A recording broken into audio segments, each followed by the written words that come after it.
Olá pessoal, nós estamos ao vivo para mais uma turma do Mestre do DeFi 2.0, a terceira turma que nós estamos iniciando hoje, dia 26 de abril de 2025.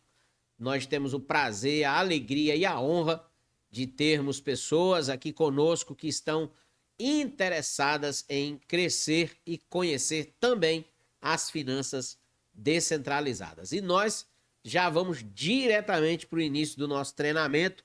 Para você que vai assistir essa aula gravada, eu vou falar para você as mesmas coisas que eu acabei de falar aqui antes para a turma que está presente ao vivo, né? Você precisa se dedicar. Você precisa tirar um tempo para estudar, tirar um tempo para praticar.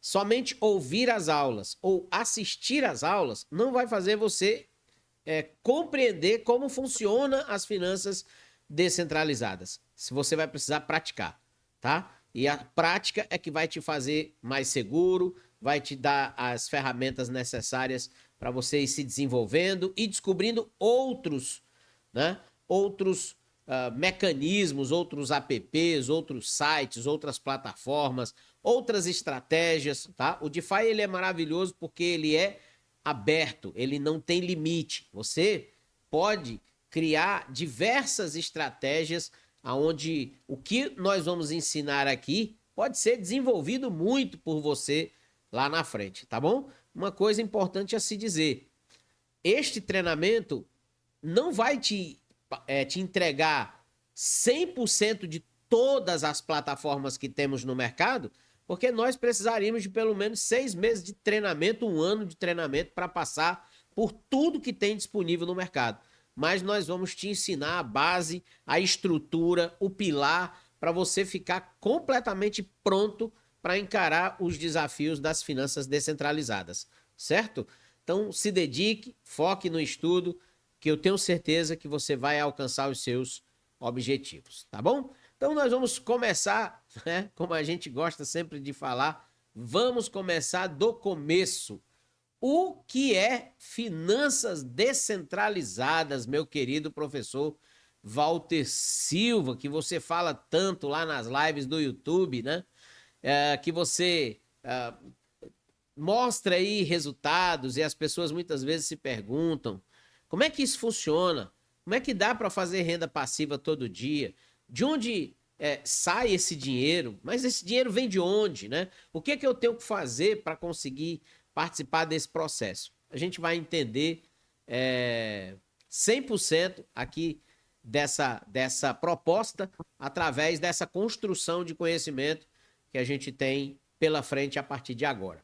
Os assuntos abordados nesse treinamento serão os princípios do DeFi, os princípios da blockchain, o que são pools de liquidez, como operar pools de liquidez, o que são e como operar empréstimos e também os colaterais, o que são os derivativos no DeFi, sobre privacidade. Nós iremos trabalhar também um pouco da rede Sui, vamos trabalhar Solana, vamos trabalhar a rede Ethereum, vamos trabalhar os swaps, vamos trabalhar as bridges, os contratos inteligentes e nesta turma, pela primeira vez, a gente vai ter um módulo de análise gráfica, de introdução à análise gráfica, para você entender pelo menos como é que você monta um range na hora de escolher uma pool de liquidez. Na aula passada a gente tinha, não estava isso no cronograma, né? No treinamento passado não estava no cronograma, mas nós ministramos também para a turma passada, não da maneira como eu vou fazer dessa vez, foi mais uma abordagem mais aleatória dentro das aulas, mas dessa vez a gente vai ter um módulo somente de análise gráfica,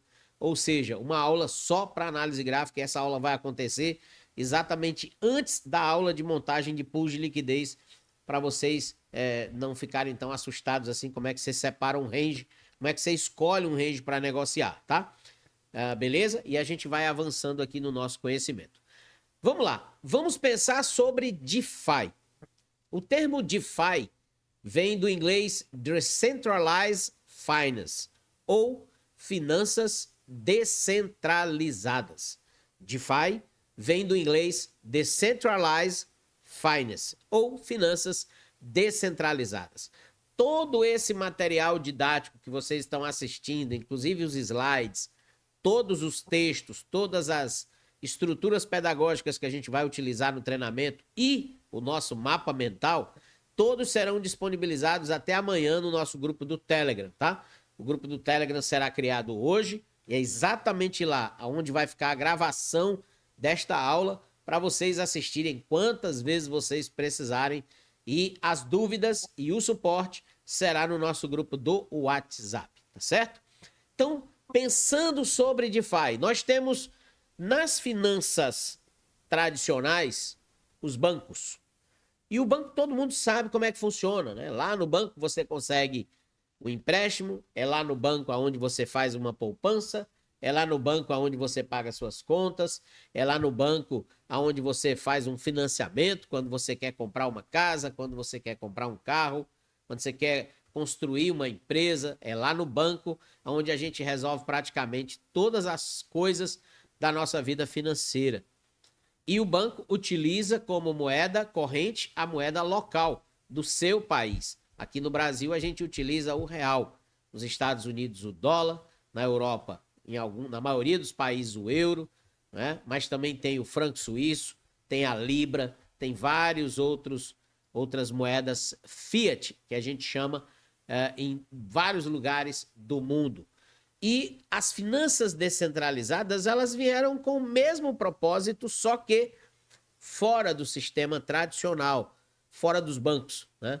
Nas finanças descentralizadas, você consegue fazer uma poupança, você consegue fazer um empréstimo, você tem stablecoins, que são moedas lastreadas em moedas fiat. Por exemplo, dentro do DeFi, a gente tem o USDT, que é uma das stablecoins mais utilizadas do mercado de criptomoedas, ok? USD de dólar e T de Tether.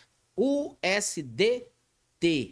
Então, muitas dessas moedas stable, você vai perceber que no nome delas tem o nome da empresa que está por trás delas. O USDC é USD de dólar e C de Circle, que é o nome da empresa que está por trás dela. Então, professor, quando eu estou comprando uma stablecoin, eu estou comprando uma moeda de uma empresa? Exatamente isso, ok? Então, quando o professor está no YouTube falando que a descentralização do mercado cripto é mais uma coisa romântica do que uma coisa verdadeira na prática, é exatamente por essas razões. Hoje, a negociação, o par negociado mais usado no mercado cripto é com o USDT da Tether, ok? Então você lastreia a sua Solana ao USDT, você lastreia a sua Link ao USDT, você lastreia a sua Ethereum ao USDT e o próprio Bitcoin você lastreia ao valor do dólar. Então a referência usada, a referência do dólar, e a moeda que a gente utiliza para fazer essa operação, na sua grande maioria das vezes, é o USDT da empresa chamada Tether, tá certo? Então, dentro desse contexto das finanças descentralizadas, nós também temos as corretoras descentralizadas, que são bancos fora do sistema tradicional que prestam um serviço para o cliente neste processo de interação com o mercado descentralizado.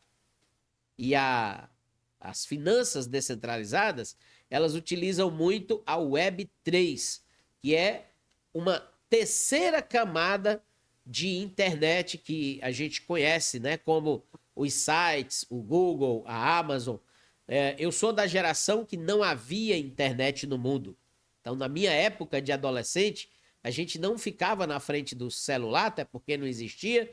A gente não ficava na frente do computador, até porque quem tinha computador eram somente as grandes empresas e os bilionários do mundo. Os governos tinham aqueles computadores gigantescos, né, de ferro, com uma tela preta e só apareciam as letrinhas e os numerozinhos na tela. Eu trabalhei na minha juventude, eu trabalhei num colégio muito famoso aqui em Fortaleza, né, que é o Colégio Santos Dumont, o Colégio Batista Santos Dumont, e lá eu trabalhava digitando as provas, né, o resultado das provas dos alunos. e eu usava um computador que era maior do que eu, uma tela preta de ferro IBM gigante para lançar as notas dos alunos. E a gente ganhava por produtividade. Então eu virava às vezes uma semana lá dentro da sala do CPD, não vinha nem para casa para fazer bastante dinheiro e lançar os dados lá naquela empresa. Então era dessa maneira. Eu vim ter o meu primeiro celular aos 27 anos de idade. Foi quando saiu o famoso BCP, bem antigo. Muita gente aqui não sabe nem o que é isso, né? E aqueles tijolão gigante. Então, a Web3, ela é a evolução da internet que a gente conhece. A gente teve a revolução da internet nos anos 90, final de 80, anos 90, início do anos 2000. Tivemos a primeira geração de internet, que foi aquela internet de escada, onde a gente passava um tempão esperando para conectar. Depois tivemos a internet 2.0, foi quando surgiram as grandes plataformas como o Google, Yahoo, antigamente, né? Yahoo, a gente tinha o ICQ, o MSN, que depois essas ferramentas se tornaram ferramentas muito mais poderosas, né? Como o Orkut, e depois o WhatsApp e Facebook, e aí vai, foi toda essa revolução, a gente chama de internet 2.0. E na internet 3.0, que é essa que a gente utiliza bastante no mundo do mercado cripto, que é a Web3, são ferramentas que podem interagir com você de uma maneira completamente diferente do que as outras ferramentas interagiam, ok? Então, através da Web3, você vai conseguir fazer pagamentos, transferências, você vai conseguir se relacionar, por exemplo, com os agentes de inteligência artificial. Então, toda essa revolução tecnológica que a gente tem hoje, ela perpassa por essa construção de motores tecnológicos que fornecem serviços práticos para as pessoas se relacionarem com o mundo digital. E a Web3 hoje é uma das ferramentas mais utilizadas por todos, né? A gente nem percebe que no nosso dia a dia a gente usa bastante a internet e cada vez mais tecnológica, né? Para você ter uma ideia, não sei se todo mundo já tem ciência disso, mas no seu WhatsApp você já tem uma inteligência artificial funcionando dentro do seu WhatsApp. A gente tem uma outra inteligência funcionando no Instagram, a gente tem outra funcionando no TikTok, a gente tem outra funcionando no Google, a gente tem várias. Hoje você está cercado de inteligência artificial. Daqui a pouco o ser humano vai estar completamente mapeado pela inteligência artificial. Isso vai trazer um grande desafio pela frente para todas as pessoas, porque nós precisaremos adaptar o nosso modo de vida a essa nova realidade. Muitos brasileiros estão voando aqui no Brasil em relação a isso. A grande maioria só vai acordar quando a inteligência artificial tomar os seus empregos, tomar a sua maneira de sobreviver, tomar a sua capacidade produtiva. Eu acelerei de forma assustadora meu processo produtivo aqui no canal, inclusive de conteúdos para a Academia Cripto com Fé, com a ajuda das diversas inteligências artificiais que hoje eu utilizo. Então, ela está me ajudando a acelerar o meu processo criativo e a me tornar cada vez mais competitivo no mercado. E por que a gente precisa acordar para isso? Porque daqui a pouco nós poderemos ser superados ou substituídos por uma máquina que está pensando infinitamente mais rápido do que eu, não para, não descansa, não tem medo, não tem sono, não tem dúvida e simplesmente faz. Se faz errado ou não, ela faz. E aí a gente precisa acordar para essa realidade e entender que quanto mais rápido a evolução tecnológica acontece, mais rápido eu preciso também me reinventar, me transformar, tá?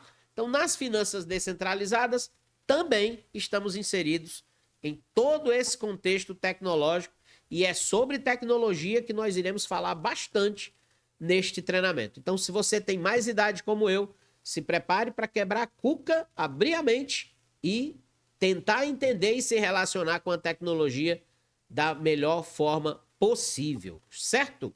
Vamos avançando aqui. Vamos pensar sobre o DeFi. Eu já dei até uma explicação mais genérica sobre esse slide aqui, Mas o DeFi é todo esse contexto que se interliga para que as operações aconteçam fora do sistema tradicional. No sistema tradicional, as pessoas vão no banco e resolvem tudo no banco. Seja o banco físico, seja o banco digital, seja uma fintech no seu celular, seja uma instituição financeira que opera no mundo inteiro, como é o caso, por exemplo, de uma Wise da vida, de uma Nômade da vida, seja um banco digital, como é o caso do Nubank, do PicPay, do Mercado Pago, seja uma fintech, como é o caso da Infinity Pay, da PagSeguro e várias outras modalidades que nós temos atualmente no mercado. O sistema tradicional funciona dessa maneira. Nas finanças descentralizadas, não. Eu me comunico com o Pedro se comunica com o João se comunica com o Antônio se comunica com a Maria se comunica com a Josefina se comunica com o Lucas e todo mundo que está nessa cadeia se comunica com o backbone da rede, que é o nó, que é o app descentralizado. E através desse nó, desse app descentralizado, através desse validador, dessa instituição, a gente consegue realizar as mesmas operações que eu antes dependia somente do banco para poder fazer. Então, dessa maneira funciona as finanças descentralizadas. Eu não dependo de uma única instituição. Eu posso fazer um P2P, por exemplo, com a Raquel pode fazer com o Nelson pode fazer com o Luiz pode fazer com o Natanael e tá tudo resolvido. Isso chama-se DeFi. Eu posso mandar criptomoedas para a Raquel pode mandar para mim e tá tudo resolvido. Alguns de vocês, no pagamento da inscrição, fizeram isso. O nome disso chama-se DeFi, ok? Finanças descentralizadas. É uma ligação direta entre duas pessoas ou mais pessoas ou centenas de pessoas e uma instituição. Isso acontece muito claramente nas pools de liquidez. Quando eu tenho uma pool de liquidez, por exemplo, aqui na Orca, eu estou participando de uma interação no DeFi com milhares de pessoas que estão compondo, por exemplo, esta pool de Solana e dólar, né? Essa primeira pool aqui, que é a que eu estou utilizando, ela tem um volume de 261 milhões em 24 horas, mas eu não sei quantas pessoas fizeram isso, mas uma boa parte, né, uma grande quantidade de pessoas depositaram aqui 31 milhões 836 mil dólares para que eu, você e tantas outras pessoas pudessem participar desta pool. Isso aqui é uma interação de descentralização. Então temos, dentro do mercado cripto, ilhas de descentralização. As pools de liquidez são ilhas de descentralização. Por mais que, por trás destas ilhas, nós temos a Orca, né, que é a instituição que está custodiando, guardando, cuidando das minhas criptos e fazendo esse trabalho automático de geração de riqueza, de geração de renda, para mim, para você e para as milhares de pessoas que estão aqui dentro desta pool, ok? Então, nós precisamos compreender que esta relação é uma relação de interação entre as diversas fontes e origens e destinos dentro da Web3 e dentro das finanças descentralizadas. Tá certo? Até aqui, tudo tranquilo aí para vocês? Show de bola. Vamos avançar. Vamos entrar aqui agora nos princípios do DeFi, que também a gente já deu uma adiantada bastante aí nessa introdução. DeFi ou finanças descentralizadas representa a convergência entre o sistema financeiro tradicional e a inovação da blockchain. Ao utilizar contratos inteligentes, o DeFi possibilita a criação de uma variedade de serviços financeiros, como empréstimos, negociação de ativos e seguros, de forma totalmente descentralizada e transparente. Essa nova abordagem financeira visa promover a inclusão e permite que qualquer pessoa, independentemente da sua localização geográfica ou condições socioeconômicas, tenha acesso a serviços financeiros de forma justa e eficiente. Traduzindo, se eu tenho 10 dólares e você tem 1 milhão de dólares, eu consigo entrar no mesmo canto que você consegue. Não vai mudar nada, não vai ter nenhum impedimento. A única diferença é que, proporcionalmente à quantidade e ao valor investido, eu receberei a minha recompensa proporcionalmente ao valor que eu tenho, que é 10 dólares, e você receberá proporcionalmente ao valor que você tem, que é 1 milhão de dólares. Mas tanto eu quanto você estaremos no mesmo lugar, fazendo as mesmas coisas, e ninguém pode impedir que nem eu, nem você consiga fazer isso, tá? E isso é muito legal nas finanças descentralizadas. Caminhando, o que é uma blockchain? Que bicho é esse? De onde nasceu? Que come? Onde dorme? Né? Blockchain é uma rede que marca o tempo das transações, colocando-as em uma cadeia contínua no hash, formando um registro que não pode ser alterado, sem precisar refazer todo o trabalho. Vamos lá. Quando você ouve assim alguém na internet dizendo: "Ah, se quiser acabar com o Bitcoin é fácil", né? Isso não existe, tá, gente? Não é fácil. Aliás, a previsão é que um computador quântico, né, que dizem que é a grande ameaça do Bitcoin, um computador quântico demorará em torno de 50 a 100 anos para talvez conseguir equacionar a operação de um bloco do BTC. Né? Mas até para isso, o Satoshi Nakamoto, quando criou o Bitcoin, ele criou uma proteção muito interessante sobre isso, né? É porque o código, né, o hash do BTC, ele vai se atualizando automaticamente ao longo do tempo. Então, até sobre isso, o cara deixou o negócio já bem desenvolvido lá atrás, quando ele criou o Bitcoin em 2008, né? Mas a ideia da blockchain, ela é muito antiga, tá, pessoal? Ela não existiu, ela não nasceu na cabeça do Satoshi. A ideia da blockchain, ela data da década de 70.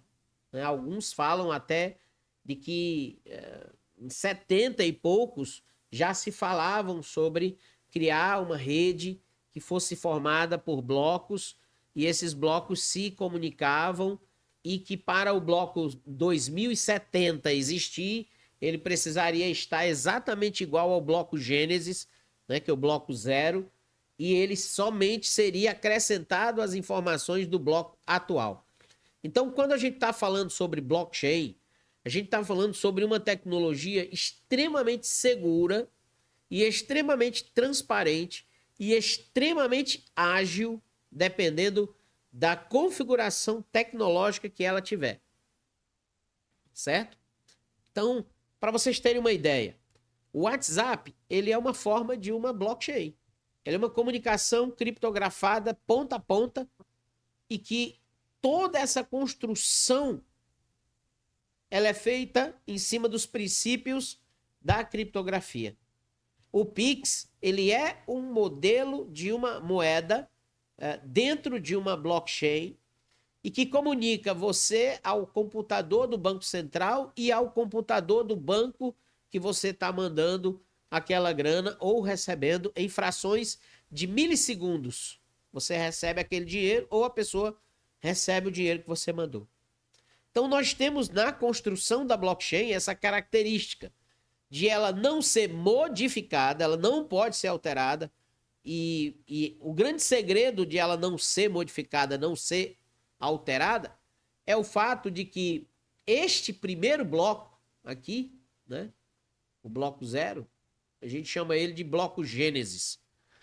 Este bloco, ele transmite as suas características para o bloco 1, para o bloco 2, para o bloco 3, para o bloco 1000, para o bloco 10.000, para o bloco 50.000 e ele vai transmitindo. E o bloco final, ele precisa ser exatamente uma cópia do primeiro, acrescentado das novas informações desse último bloco. E o próximo tem que ser exatamente igual a esse aqui. E assim sucessivamente. Então, para você detonar, por exemplo, hoje a blockchain do Bitcoin, você precisaria de um ataque coordenado de centenas de supercomputadores no mundo, E a última vez que fizeram essa conta, quem ousasse fazer isso iria gastar mais ou menos 51 bilhões de dólares para quebrar um bloco do BTC. E aí você imagina que quebrei um bloco, só que dentro da blockchain do Bitcoin existem milhares de validadores espalhados pelo mundo inteiro. Eu quebrei um bloco aqui do Walter, mas o Pedro, que está lá na Ásia, ele é validador do Bitcoin e a blockchain está passando lá na máquina dele, ela acabou de ser refeita. Então, todo o trabalho que eu fiz, que eu tive para destruir esse bloco aqui, foi desfeito acolá. Então, por isso que a blockchain, além de ser transparente, imutável, segura, ela é também descentralizada do ponto de vista que validadores espalhados no mundo inteiro mantêm computadores funcionando 24 horas por dia, simplesmente validando as operações conforme o bloco Gênesis. Por isso que a rede do Bitcoin é uma das mais seguras do mundo. Professor, mas se tivesse um hecatombe mundial, uma guerra nuclear, acabasse toda a energia elétrica do mundo, o que é que isso ia acontecer com a gente? Cara, seria a falência do mundo que a gente conhece. Porque tanto os bancos como todas as instituições que a gente conhece utilizam a internet e energia elétrica. O Bitcoin deixaria de existir? Lógico. O Bitcoin é um ativo digital. Se a gente tiver um apagão nuclear no mundo e que tudo desapareça, a gente vira aí um The Walking Dead da vida, lógico que tudo vai desaparecer. Não vou aqui mentir para vocês e dizer que não. Ah, mas se o cara tiver uma bateria lá na Groenlândia, um sistema de eletricidade solar na Groenlândia, e ele conseguir manter a máquina funcionando lá, beleza, vai funcionar. Lá vai estar funcionando. Mas onde não tiver, não vai funcionar. É simples assim. Porque nós dependemos da tecnologia para existir. Então isso não é muito frágil, professor? Não, porque sobre este modelo não está apenas o modelo do Bitcoin, está o modelo de todos os nossos sistemas de manutenção da vida no planeta hoje. A energia elétrica está movida sobre isso, a água e a distribuição de água está movida sobre isso, todas as energias renováveis e sustentáveis estão movidas sobre isso. Sistema bancário mundial, sistema financeiro mundial, sistema de transferência de patrimônio, todos os sistemas mundiais hoje trabalham em relação ao sistema de manutenção da vida, que é principalmente as necessidades básicas que a gente tem, como a energia, a água e outras coisas mais. Então, de fato, existe um questionamento sobre a tecnologia? Existe. Mas até que a gente tenha, né, ou se, né, eu acho que isso é muito difícil acontecer, mas se um dia acontecer, a gente já sabe qual é o resultado. O resultado simplesmente será uma destruição global de tudo que tem de riqueza no mundo hoje. Ok? Vamos lá. Todos os títulos americanos, todos os treasures, né, todas as dívidas, tudo vai pro saco, porque está tudo digital. Ok? Por que é que muitos países acumulam ouro físico, né? Por que que existe o Fort Knox nos Estados Unidos com centenas de barras de ouro lá dentro? É que para se acontecer uma tragédia como essa, o ouro seja a riqueza, né? E quem tem mais ouro vai ser o mais rico, logicamente vai ser o mais poderoso, e a gente voltaria para a idade dos metais, né? Para a idade aonde o ouro, a prata, o bronze eram as ferramentas de troca, de controle mundial. A China tem muito ouro, os Estados Unidos tem muito ouro, a Europa tem muito ouro, e quem não tem ouro ficaria completamente na mão. Por isso, hoje, talvez você entenda por que a turma compra ouro. A turma compra ouro não é porque eles querem guardar ouro para sempre. Não, não é por isso. É porque eles esperam que em algum momento dê um zigue grande no mundo, e que esse zigue grande no mundo, quem tiver ouro vai voltar a ser o dono do mundo, como era antigamente, né? Os grandes impérios, Império Romano, Império Grego, Império Persa, Império Babilônico. A turma mandava pelo poder militar e pela quantidade de riqueza que possuía. Então o jogo é esse, né? Hoje o Bitcoin é chamado de ouro digital, porque quem detiver a maior quantidade de Bitcoin na sua carteira é poderoso. Vai poder mandar, por exemplo, em todo o sistema onde o Bitcoin passar, né? Porque ele tem o poder, ele vai ter o poder na mão. É por isso que Michael Saylor, acumula Bitcoin como se não houvesse amanhã, por isso que BlackRock e vários outros gigantes acumulam Bitcoin como não houvesse amanhã, e é por isso que a sardinhada vive desgraçada, perdendo dinheiro, tomando porrada direto, porque acha que o Bitcoin não vale nada e é melhor comprar Shiba Inu ou Dog to the Moon e faz essas burrices aí e continua tomando porrada e vai continuar tomando porrada, porque se não muda a mentalidade, vai continuar levando pancada até aprender. Essa é a diferença entre uma baleia do mercado e um aprendiz de feiticeiro, que é a maioria das sardinhas, né? O cara não sabe nada e acha que sabe tudo. E aí só se ferra e só quebra a cara, tá?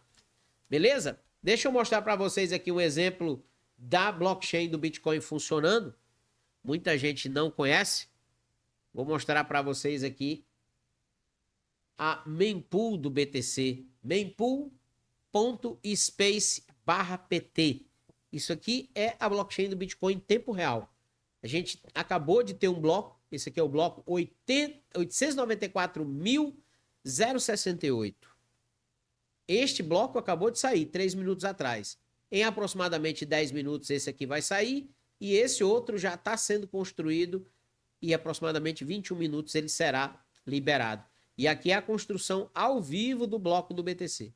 Esses grandes quadrados que vocês estão vendo aí são os grandes arquivos que estão sendo colocados dentro deste bloco. As grandes transações ou os inceptions ou algum dos daqueles ativos que estão saindo agora, que eu estou esquecendo, os runes, né?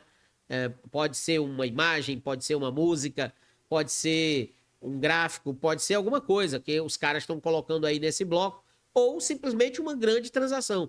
Os blocos menores são transações menores ou arquivos menores, e é assim que ele é formado. Quando ele for 100% preenchido, ele passa para o lado direito, fica azul, e a gente tem a liberação desses ativos. Então, quando você manda Bitcoin para alguém, esse Bitcoin não chega na mesma hora. Ele demora o tempo da construção do bloco. Para que esse bloco seja completamente validado por toda a rede do Bitcoin, toda a rede, ele demora aproximadamente 10 minutos. Lógico que em tempos de topo histórico, em tempos de utilização massiva da rede do Bitcoin, esse tempo pode durar muito mais, tá? Já teve casos de um bloco demorar 18 horas para poder sair e para poder passar, porque tinha muita transação acontecendo dentro dele. Quanto maior o bloco, quanto mais pesado ele for, mais difícil é a mineração desse bloco, ok? E mais dinheiro é gasto para minerar esse bloco. Hoje, se você olha aqui em cima, você vai perceber que grandes empresas conseguem minerar blocos do BTC. É muito difícil alguém conseguir minerar um bloco do BTC hoje, alguém particular, alguém que tem uma mineradora em casa. É muito, mas é muito difícil conseguir esse feito, devido ao hash, que é muito alto, a dificuldade da rede, que é muito alta, ok? E também o nível da concorrência, né? Você pega aqui, por exemplo, essa Electron Energy é uma empresa que está minerando Bitcoin, provavelmente numa planta fabril, com centenas de máquinas trabalhando 24 horas por dia. A Foundry USA é uma das maiores do mundo. A Via Bitcoin também. A Spider Pool também. Aí você puxa para cá, ó, você tem vários blocos que a Foundry USA conseguiu minerar. Aqui a gente entra a Mara, que é a Marathon, que também é uma gigantesca mineradora de Bitcoin, ok? Aí volta de novo a Foundry, volta de novo a Via BTC, e aqui e acolá a gente vê um nomezinho diferente. A SBI conseguiu um aqui, a Brailing Spool conseguiu outra aqui, mas a maioria você percebe que é Foundry, que é Mara, que é Via BTC, tá? Então esses são os blocos que foram minerados, ó, nas últimas horas, nos últimos dias, ok? E todos esses blocos, eles são exatamente iguais ao bloco 0. Então, se você clica no bloco 0, está aqui o bloco 0 do Bitcoin. Aqui o BTC nasceu. Esse é o bloco Gênesis, tá? E olha que interessante, no passado, os blocos, eles recebiam o nome de Unknown, desconhecido. Não sabia quem tinha minerado esse bloco há 16 anos atrás. Ó, que interessante isso, né? Há Aqui é a data bem certinha, dia 3 de janeiro de 2009, às 16h15, foi minerado o primeiro bloco do Bitcoin. E dentro desse bloco, o Satoshi colocou a capa de um jornal, a capa do Time, né? A capa do Time, que na época trazia uma matéria sobre o Chancellor on brink of second bailout for banks. Era exatamente na época da bolha imobiliária e o Satoshi Nakamoto fez essa ironia de lançar o Bitcoin para salvar, proteger as pessoas de bolhas como aconteceram em 2008 e 2009. E esse bloco entregou de recompensa para o Satoshi 50 Bitcoins, né? Só aqui nesse primeiro bloco, fora todos os outros do primeiro ciclo, certo? Então foi algo surreal. Até hoje, o Satoshi Nakamoto é considerado um gênio. Eu acho que ele já deveria ter ganho um prêmio Nobel, porque ele revolucionou o dinheiro como a gente conhece. Por muitos anos o Bitcoin ficou sendo marginalizado. Todo filme que você assistia que alguém falava sobre Bitcoin era para sequestro, tráfico, lavagem de dinheiro, alguma coisa errada. Hoje, você vê o presidente da República dos Estados Unidos falando que os Estados Unidos vai comprar Bitcoin. Então, olha como as coisas mudam rapidamente. Há 5 anos atrás, o Bitcoin era coisa de bandido. Era coisa de pessoa envolvida com coisa errada. E hoje, os maiores países do mundo querem comprar BTC, tá? Então, é importante você entender essa mudança desse paradigma. Então, aqui é a blockchain do Bitcoin. Aqui a gente tem os validadores, né? Você consegue aqui em cima várias informações. Por exemplo, aonde eu tenho, né? Aqui são dados, ó, da rede. E olha a quantidade de pessoas que estão minerando e validando a rede do BTC ao redor do mundo, tá? A gente tem aqui dados da rede Lightning, que é uma segunda camada do BTC. A gente vai falar um pouco isso lá na frente. Não vou entrar nesse mérito agora. Mas temos muitas informações importantes. Aqui a gente tem os dados de utilização da rede, dados de mineração, dados da própria mempool, que é o núcleo da rede, tá? Você tem aqui para baixo vários outros dados também importantes para você acompanhar, os picos dos validadores. Você tem aqui os dados iniciais, aqui você tem as informações de oferta e também da construção, quais são as carteiras que estão envolvidas na construção desse bloco, tá? Quem está mandando informação aqui para esse bloco. Voltando aqui para a tela inicial, aqui para baixo, você tem informações de subscrições recentes desse bloco e as transações também que estão aqui dentro. Ó. Perceba que aqui a gente tem transação de $18, de $1, de $1.000, de 30, de 100, de 50, de 0,50 centavos. Então a gente tem muita coisa rolando aqui dentro e está tudo registrado pela blockchain. Ok? Então, mempool.space, esse site vai estar lá na relação de sites que vocês vão ter acesso lá no grupo do Telegram para poder utilizar depois. Show? Vamos em frente. Se tiver alguma dúvida, vocês falam que eu paro e repito, tá? Ok? Vamos lá, vamos caminhar. Como funciona a blockchain? O usuário solicita uma transação, um bloco é criado e esse bloco representa a transação. Esse bloco ele é difundido para todos os outros validadores da rede. Os validadores, os nós, eles entram para validar o bloco é adicionado depois de validado na transação, na blockchain, e essa transação ela é enviada para a sua fonte, né? O seu destinatário final. É dessa maneira que funciona a blockchain. Primeiro o bloco é criado, depois ele é distribuído, depois ele é validado, depois ele é confirmado e só depois ele é introduzido na blockchain e segue o seu caminho natural adiante, tá? Então, quando você perceber, eu fiz uma transação e ela não andou, foi que houve, meu Deus, estou sendo roubado. É porque alguma coisa enganchou nesse processo. Isso acontece muito quando você vai fazer uma ponte. Muita gente toma ferro nas pontes porque pensa que a ponte é igual a corretora. Mandei agora, chegou daqui a 10 segundos. Não, não é desse jeito. A ponte, como o próprio nome está dizendo, ela vai ligar diversos atores nesse processo. Eu tenho dólar, quero trocar o meu dólar por Bitcoin. São duas blockchains diferentes. Uma utiliza uma EVM, que é uma Ethereum Virtual Machine da rede Ethereum, que vai se comunicar com outra blockchain, que é a blockchain nativa do BTC. Então tem o tempo de rede, tem o tempo de validação, tem o tempo de bloco, e pode acontecer nesse meio do caminho um dos atores ou vários atores envolvidos terem problema de liquidez, e vocês vão entender isso também no futuro. Então é mais complexo do que o que a gente imagina, tá? DeFi é realmente descentralizado? A gente já até falou sobre isso. A comunidade cripto adota amplamente o termo finanças descentralizadas, mas a descentralização é um conceito relativo. Mesmo no DeFi, encontramos diversos níveis de centralização em áreas como custódia, eu estou guardando ou é uma empresa que está guardando? Consenso, sou eu que tomo a decisão ou é uma comunidade que toma a decisão? Ou é somente uma pessoa que toma a decisão? Governança, existe um conselho que cuida da segurança e das organizações deste grupo de investidores que estão reunidos, por exemplo, numa pool da Orca, tá? E a própria mineração, né? Como ela funciona.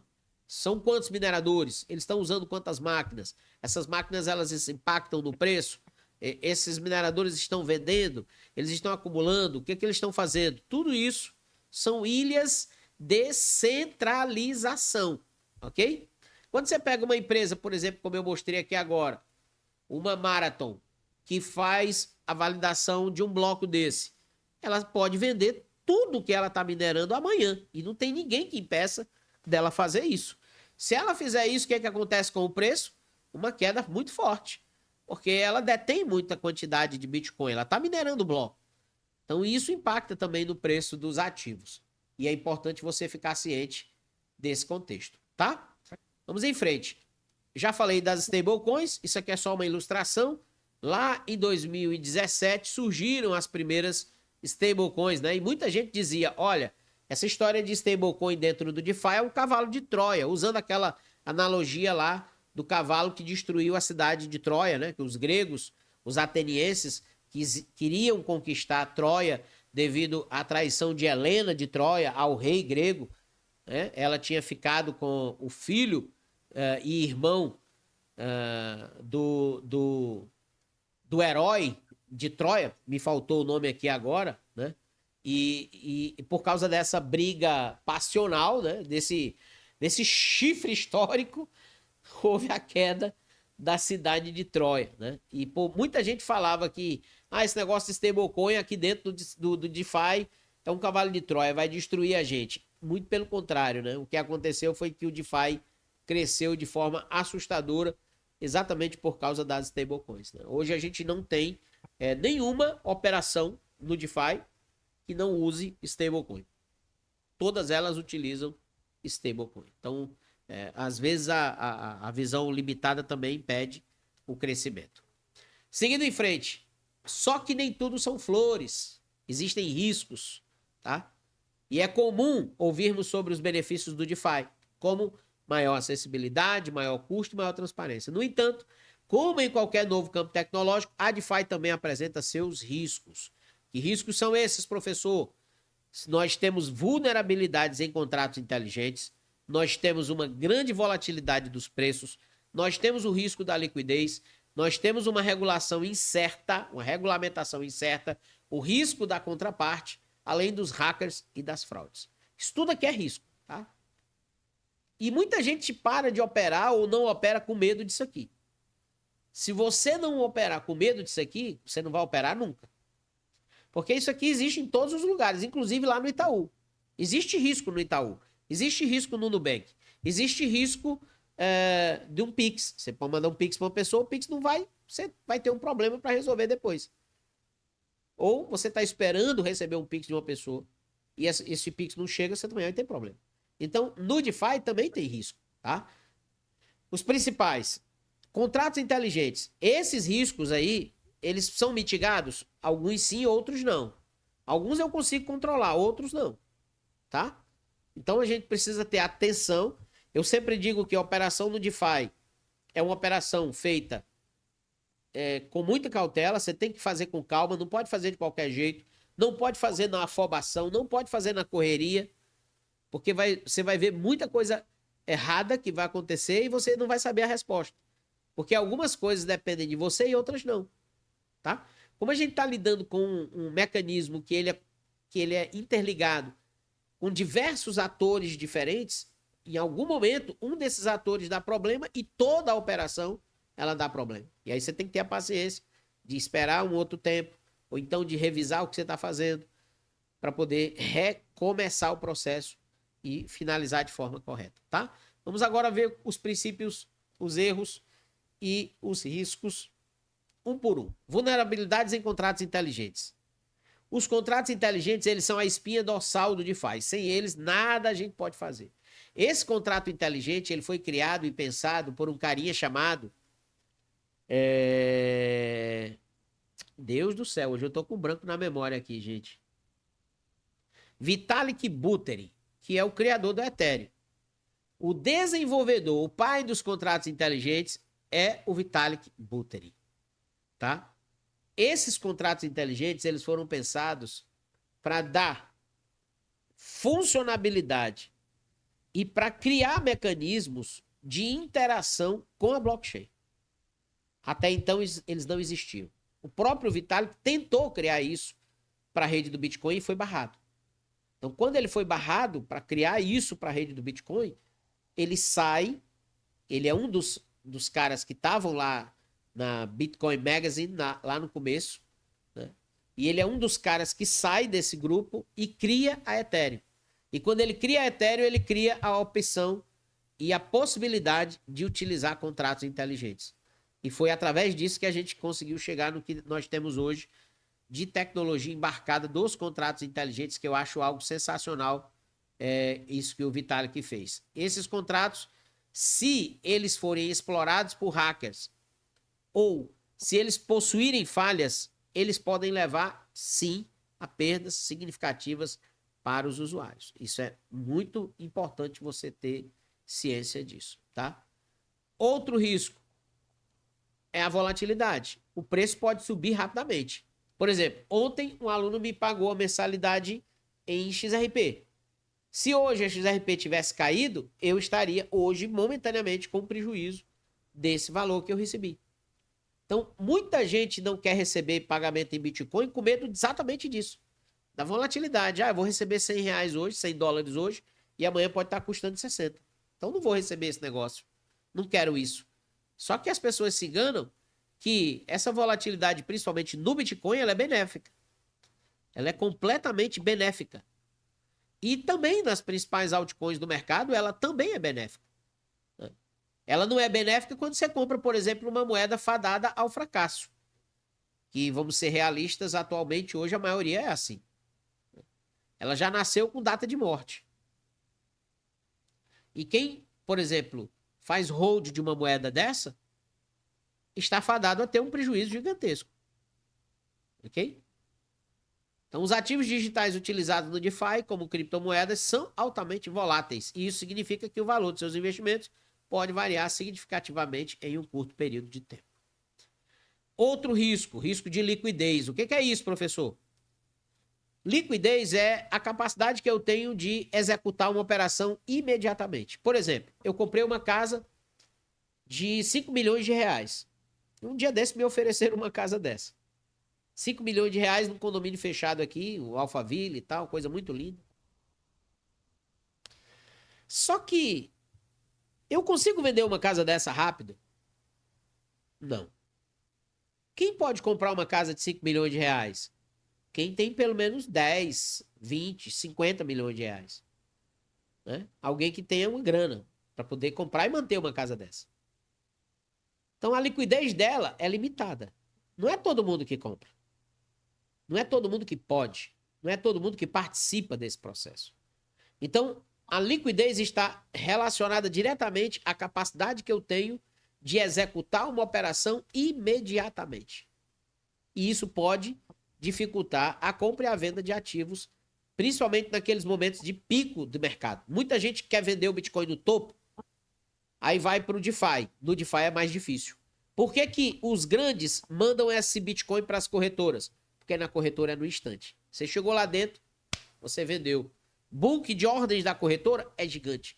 Às vezes a própria corretora compra aquele ativo com um prêmio para ela, né? com um desconto para ela, para poder dar liquidez a seu próprio book de ofertas. Então, vender no DeFi em momentos de pico, eu não acho legal.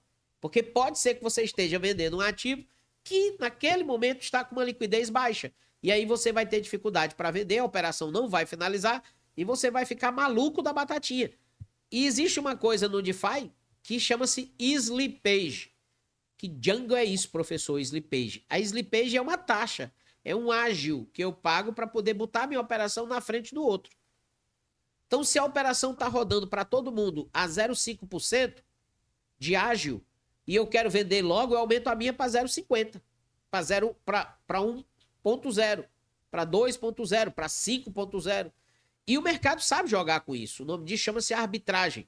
Então, quanto mais eu pago de ágio, mais rápido eu sou atendido. E o mercado sabe disso. E tem gente que trabalha única e exclusivamente com isso. Eu tenho, mas eu só vendo se você me pagar 10%.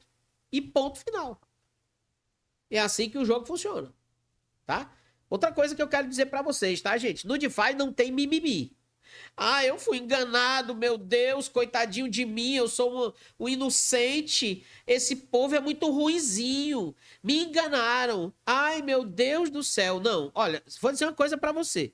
Se você é mimizento, nem entre no DeFi. Porque no DeFi é dois leão na selva caçando. Quem vacilar morre primeiro. Acabou-se. E ponto final. Comprei uma moeda golpe. Problema é seu. Ninguém mandou você comprar. O golpe tá lá. Ele pode ser comprado por você ou por outro. Qual é a sua obrigação? Verificar se aquilo é um golpe ou não. Se eu comprei um golpe, se eu cair no golpe, meu irmão, chora, senta na Ana Cláudia e tá tudo bem e parte para outro, porque esse tu já dançou. Se eu errar uma operação, professor, dá para consertar? 80% das vezes, não. Se eu mandar um dinheiro errado para alguém, eu posso pedir de volta? Não. Não existe desistência no DeFi, não existe estorno no DeFi e é muito difícil tu conseguir resolver alguma coisa errada que tu fizer no DeFi. Por quê? Eu já expliquei. Envolve a questão do bloco. Os blocos, eles não são desfeitos. Depois que um é feito, validado, ele não volta atrás. Acabou-se. Tá? E eu não tenho como ir lá na casa do fulano e dizer: você me roubou, seu ladrão, me dê meu dinheiro de volta. Não, ele só devolve se ele quiser. A polícia pode prendê-lo, ele pode ser torturado, mas se ele não disser nada, vai ficar lá com ele. Muitos dos golpistas de Bitcoin que a gente tem na história, eles estão presos ou ficaram presos, mas como eles nunca denunciaram ou nunca disseram onde é que está a carteira deles, que pode estar jogada no lixo e as frases secretas na cabeça do cara, no dia que ele sair da cadeia, ele recupera a frase, recupera a carteira e tá milionário de novo e dane-se quem ele roubou. Então, tenha bastante cuidado com isso, tá? Não existe como consertar operações erradas no DeFi. Ok? Não existe. Professor, mas eu conheço alguém que conseguiu fazer isso. E são casos específicos, são situações específicas de pessoas que precisam de ajuda técnica profissional avançada para poder resolver determinadas situações. Tá? Então, muito importante liquidez. Por que eu mostrei aqui para vocês a pool da Orca e mostrei a liquidez do TVL? O TVL aqui é a liquidez. Não adianta nada eu pegar uma pool que está me pagando 10% ao dia e quando eu vou olhar aqui para o TVL tem 10 mil dólares de TVL. Esse cara que colocou 10 mil dólares ou essas pessoas que colocaram 10 mil dólares, elas podem tirar a qualquer momento. E se ela tirar a liquidez dela, eu dancei, eu fiquei sozinho na pool. E aí eu não vou ganhar dinheiro. Então não adianta eu entrar numa pool que tem uma liquidez muito baixa. Eu só posso operar liquidez alta. Então, sem liquidez, não existe sentido eu estar operando uma pool de liquidez. Tá bom? Estou aqui já dando umas pinceladas para vocês do pirão, né? Por enquanto a gente está comendo aqui a entrada do jantar. Riscos de regulamentação incerta, né? A moeda funciona hoje, amanhã sai uma lei e diz assim, ó, essa moeda aí ela é proibida de rodar nos Estados Unidos. Na mesma hora essa moeda derrete, meu amigo. E se você ficou com ela, você dançou. Então você tem que comprar e ter na carteira e usar, principalmente no DeFi, ativos consolidados que já possuem uma certa regulamentação. Se você vai operar o DeFi, por exemplo, com meme coins, saiba que você está sujeito a todos os riscos do mercado. Dá para operar, professor? Dá. Mas o risco ele é infinitamente maior do que qualquer outra, por exemplo, uma Solana da vida, uma Ethereum da vida, uma Polygon da vida. Tá? Beleza? Próximo. Risco da contraparte. Embora a DeFi seja descentralizada, existem riscos de contraparte. Quem são as contrapartes? As empresas, os protocolos, os oráculos. Estou usando a Uniswap, de repente a Uniswap sai do ar, desaparece, some, fecha as portas. Eu consigo operar pelo contrato inteligente? Sim. Mas eu vou precisar de conhecimento técnico para fazer isso. Então existe risco também da contraparte, né? Do outro, daquele que está prestando o serviço para você. Ainda em frente, hackeamento e fraude. Isso aqui eu não preciso nem explicar, vocês já entendem. Aconteceu agora recentemente com a Bybit. Ah, foi uma corretora, não foi descentralizado. Mas já aconteceu diversos e centenas de hackeamentos e fraudes no mercado cripto. Eu vou mostrar para vocês aqui um portal que é extremamente utilizado para traqueamento desses hackers, tá? A gente tá falando do DeFi Llama.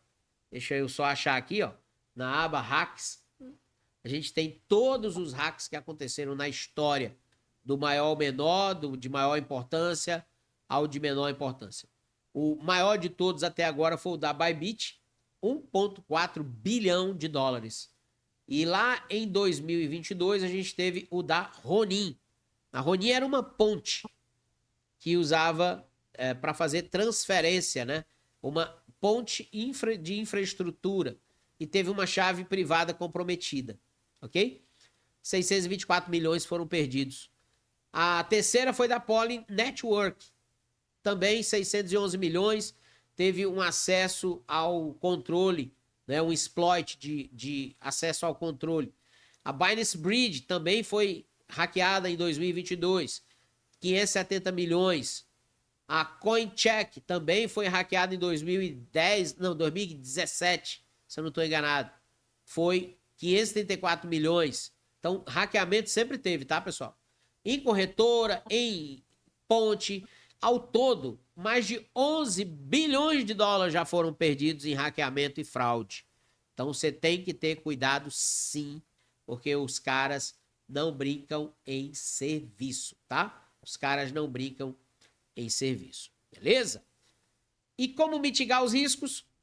Pesquisar antes de investir, diversificar seus investimentos, utilizar carteiras seguras, estar atento a atualizações de segurança e considerar o uso de protocolos auditados. Isso aqui a gente consegue mitigar bastante esses riscos.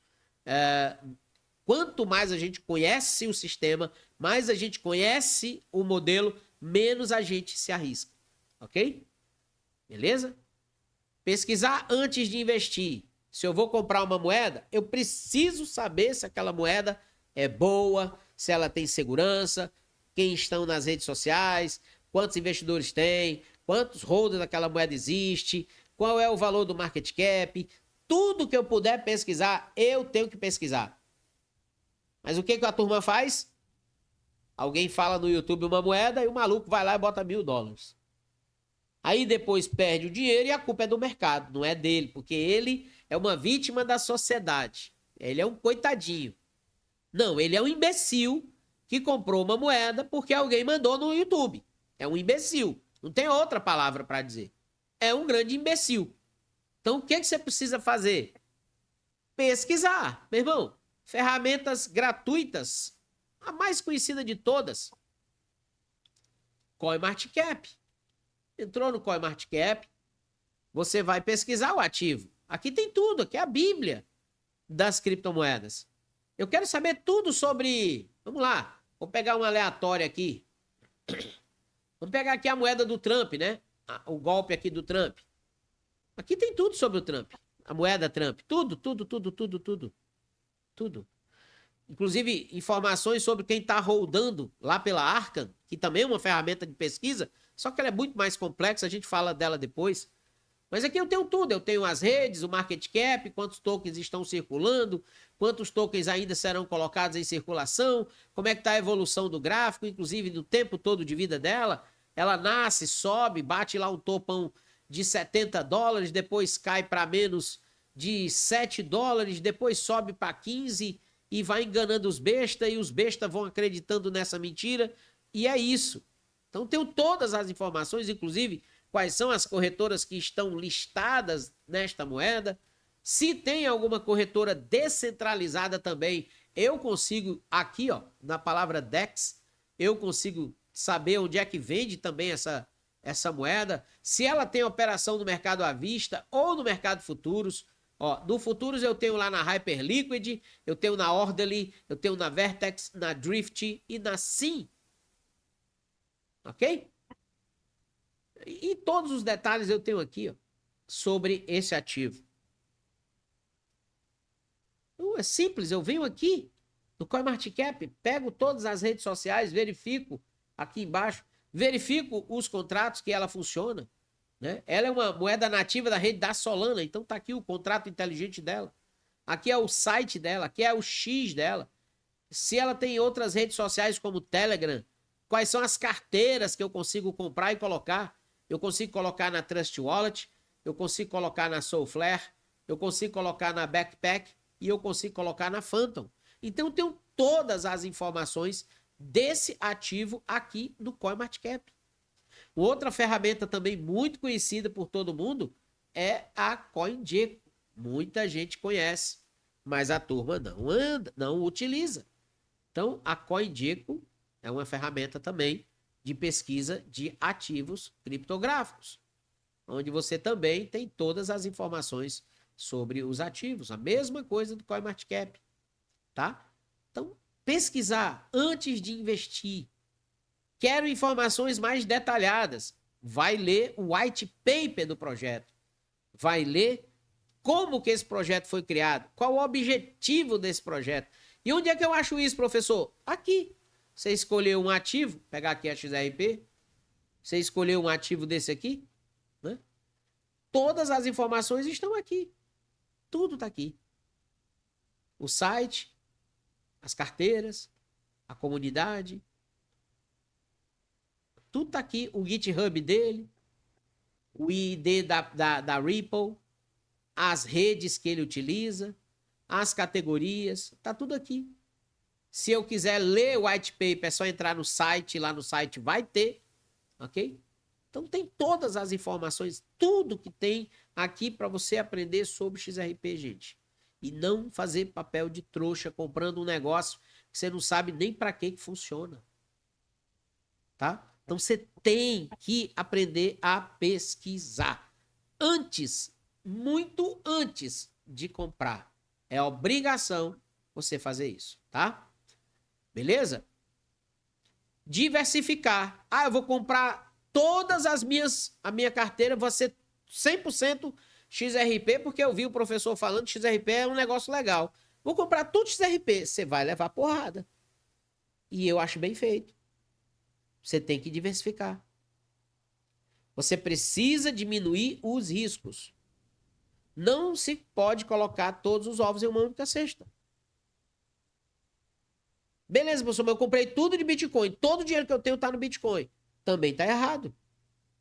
Você precisa ter investimento, reserva de oportunidade, reserva de emergência para você diversificar. Tem muita gente que comete esse erro aqui, ó. Eu tenho $1.000. $1.000. E eu comprei tudo de BTC. Isso aqui é um absurdo. Por quê, professor? Cara, se o BTC cai, você compra de novo? Não, porque acabou meu dinheiro. Eu vejo direto o povo dizendo isso. Eu não vou comprar essa queda porque, infelizmente, eu não tenho dinheiro. Você não tem dinheiro, você comprou tudo errado. Então, o que é que eu tenho que fazer? Eu tenho que comprar Bitcoin, mas eu também preciso dividir essa brincadeira em 3 partes. BTC, eu compro fracionado, ou no DCA, ou em doses homeopáticas, ou somente quando ele tiver uma queda grande. Eu tenho que ter uma reserva de oportunidade. Que diabo é isso, professor? Oportunidade, o nome já está dizendo. Eu comprei dos 1.000, eu comprei 300 de Bitcoin e eu tenho 300 guardado. Para quando? Para quando o BTC derreter. O Trump falou uma besteira, o BTC derreteu, eu comprei. Com o quê? Com a reserva de oportunidade. E eu também preciso ter uma reserva de emergência. O nome está dizendo também. Emergência é para uma emergência. Se eu só tenho $1.000, eu não posso colocar os $1.000 que eu tenho nesse negócio. Porque se Deus o livre amanhã ou amanhecer, eu vou ter que vender o Bitcoin, às vezes com prejuízo. Então tem que ter isso aí. Ah, professor, vou deixar meu dinheiro parado? Não, pega, bota no DeFi para render. Bota numa pool, bota no stake, bota para render. Quando você precisar, você pega em dólar, em euro, em ouro. Existem diversas ferramentas hoje que a gente pode fazer isso. Mas é necessário você ter isso aqui. Ok? Vamos em frente. Utilizar carteiras seguras, né? As carteiras, elas funcionam como um cofre. Quais são as carteiras mais seguras? As carteiras offline, ou como a gente chama, as cold wallets, que são essas carteiras aqui. Carteiras físicas, onde você vai manter os seus ativos aqui. Professor, mas vai ficar aqui dentro, guardado aqui dentro? Não, não fica guardado aqui dentro. Isso aqui é um cofre que vai te dar um acesso à blockchain, onde elas estarão guardadas. Nada no mundo cripto fica físico. Aqui é só o cofre, aqui é só o cadeado. Elas estão guardadas na blockchain. Então, para que o ladrão chegue na tua carteira, na tua cripto, que está na blockchain, ele precisa primeiro decodificar essa barreira de segurança. Então, quanto mais segura essa barreira de segurança for, mais difícil será você ser roubado. Nós temos diversos modelos no mercado, né? Aqui embaixo na imagem que você está vendo aí, tem a SafePal, que é uma carteira voltada para quem usa bastante DeFi no celular. Então, quero operar DeFi no celular, a SafePal é muito boa. Por quê? Porque ela já tem uma tecnologia embarcada dela, não precisa você sair de dentro dela para poder utilizar o mercado, inclusive você compra e vende dentro dela. Em casos específicos, é melhor mandar para a corretora, como é o caso, por exemplo, do próprio Bitcoin. É melhor mandar para corretoras, principalmente se for o Bitcoin nativo. É melhor mandar e vender por lá do que vender na carteira, pelo motivo que eu já expliquei. Porque pode demorar, pode não ter liquidez, pode dar algum problema. Mas para operar o DeFi, dá para você fazer pool de liquidez, dá para você fazer empréstimo, dá para você fazer várias coisas com a SafePal. Professor, e essa que o senhor mostrou? Essa aqui é a Ledger Nano S Plus, que também uso muito todo santo dia. Tem muita gente no Brasil que fala mal dessa carteira pelo simples motivo que quem fala mal dela é porque vende outro modelo. Eu não conheço, eu uso essa carteira há quase 4 anos, nunca tive dor de cabeça com ela. Ela é um tanque de guerra. Eu já liguei essa carteira em tomada elétrica direto e ela não queimou, tá? Ela é um tanque de guerra, essa aqui. E eu, no dia a dia, para usar no computador, eu prefiro o Ledger Nano S Plus ou modelo superior. Por quê? Porque ela é muito boa e eu nunca tive dor de cabeça com ela. E quem fala mal dela é porque vende outro modelo. Então temos a Trezor também, que é uma excelente carteira, tem uma tecnologia um pouco mais atrasada do que a Ledger, no sentido principalmente desse modelo aqui. Mas se você pegar uma Ledger moderna, uma Trezor moderna, ela é muito boa. Ela é open source, ou seja, tem código aberto, tá? As carteiras de código aberto, elas são menos centralizadas. A Ledger tem código fechado, tá? Para ser bem sincero com vocês. A SafePal, se eu não estou enganado, ela tem código aberto. A OneKey tem código aberto. A Trezor tem código aberto. Todas elas são excelentes carteiras. Excelentes. Então, depende do uso que você vai ter. Se você vai usar um celular, OneKey, SafePal são muito boas. Se você vai usar um computador, Ledger, Trezor, na minha opinião, são as melhores. Tá? Então, professor, quero comprar uma. Qual que o senhor indica? Vai depender do uso. Quero comprar uma boa e barata, SafePal. Quero comprar uma boa e intermediária, OneKey e uma Ledger Nano S Plus. Essa aqui que eu tenho. Ela é barata, essa carteira. Quero comprar carteiras de primeira linha. Cara, tem Ledger, tem Trezor, tá? Tem modelos avançadíssimos da OneKey. Então vai depender muito do seu uso. Mas é fundamental que você opere o DeFi com uma carteira física. Professor, se eu quiser operar só com uma carteira digital, porque eu não tenho dinheiro para comprar uma física agora, eu posso? Pode.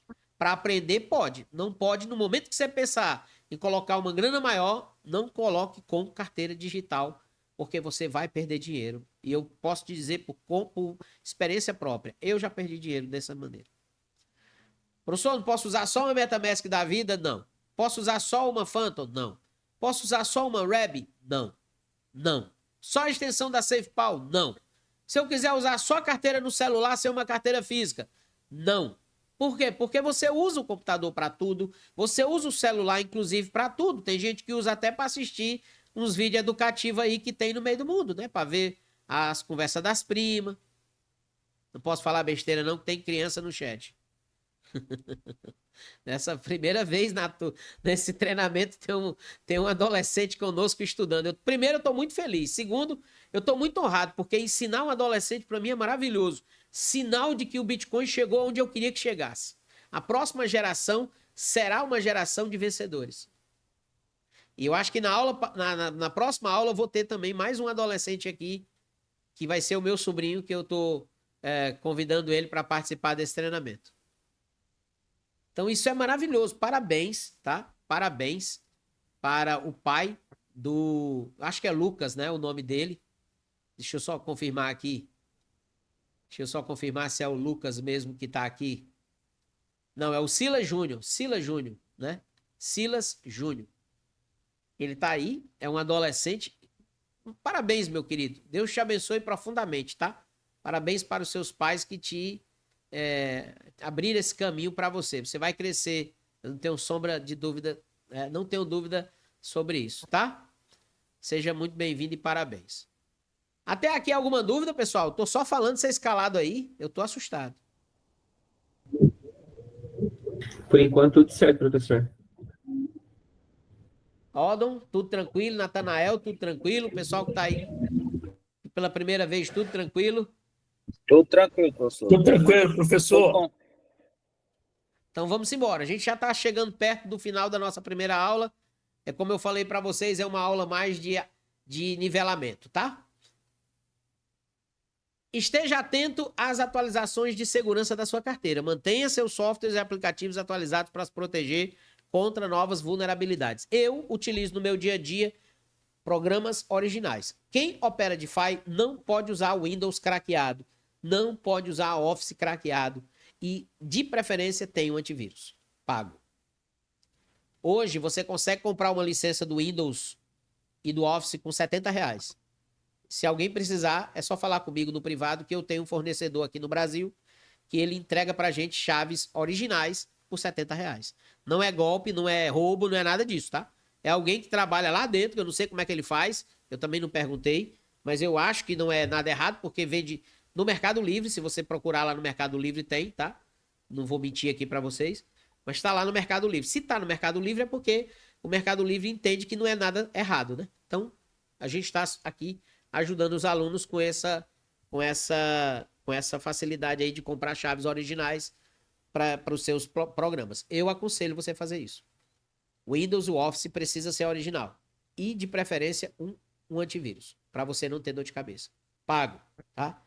Eu uso bastante aqui o Kaspersky, que é um aplicativo, um antivírus pago, mas tem vários outros no mercado, você não precisa comprar esse, que eu também não ganho nada com isso, estou só dizendo o que eu uso. Você tem que ter segurança no seu computador. E tem que ter segurança no seu celular também. Se você usa o celular para fazer DeFi e acessa o site das primas, você está correndo o risco de ser roubado. Porque a maioria desses sites de conteúdo adulto, eles possuem robôs de traqueamento do acesso. Então, é bom ficar ligado nisso, tá? Beleza? Vamos em frente. Considere o uso de protocolos auditados. Bons protocolos. Boas moedas. Ativos consolidados. Nunca usar qualquer tipo de ativo que você pegou em qualquer canto. Sempre buscar o contrato inteligente naqueles sites que eu falei para vocês. CoinMarketCap, CoinGecko, tá? Sempre. Tenho dúvida qual é o contrato inteligente? Vai lá no CoinMarketCap. Porque cada token, gente, tem a sua placa. Tem a sua identidade. Por exemplo, qual é o CPF da Solana? É o contrato inteligente dela. Qual é o CPF da Ethereum? É o contrato inteligente dela. Qual é o CPF da XRP? É o contrato inteligente dela. Então, cada moeda tem o seu CPF. O seu CPF é o contrato inteligente. Então, se eu pego o CPF de outro ativo, mesmo que ele tenha o mesmo nome de Solana, ele não será Solana. Teve um caso agora recentemente, na turma passada, que um aluno foi comprar WBTC e em vez de comprar o WBTC original, comprou um golpe. E ele perdeu $2.300 nessa brincadeira. Porque ele comprou o golpe, não atentou ao contrato inteligente. Então tem que usar o contrato inteligente do ativo verdadeiro. E o lugar que a gente consegue pegar com segurança é CoinGecko e CoinMarketCap. Tá? Para não cair em golpe. Tenha bastante cuidado com isso. Vamos para frente. Em resumo, o DeFi oferece um potencial enorme para transformar o mundo financeiro, mas é importante ter em mente que ela também apresenta riscos. Ao investir no DeFi, é fundamental estar ciente desses riscos e tomar medidas para mitigá-los. Lembre-se, investir em criptomoedas DeFi é uma atividade de alto risco e não é adequado para todos os tipos de investidores. Tá? Isso aqui é muito importante a gente deixar frisado. Vamos em frente. Eu já falei sobre isso, não vou entrar mais nessa questão. Vamos passar aqui para o próximo slide. Já até falei aqui do Vitalik, né? Ele foi um dos principais nomes da comunidade. Ele é um dos principais nomes da comunidade criptográfica, porque ele propôs a criação de uma plataforma mais versátil. Assim nasceu o Ethereum, um blockchain que permite a execução de contratos inteligentes e uma criação de aplicativos que nós chamamos atualmente de DApps.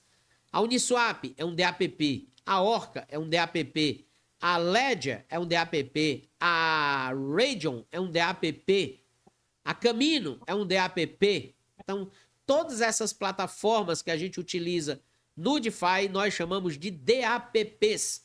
E eles só existem porque existe contrato inteligente. Isso, o contrato inteligente existe graças ao esquisito do Vitalik Buterin, tá? Que é o criador da Ethereum. Beleza? Só que chegamos em um ponto importante, né? Que é o trilema da escalabilidade ou trilema da blockchain. Que porcaria é essa, meu querido professor?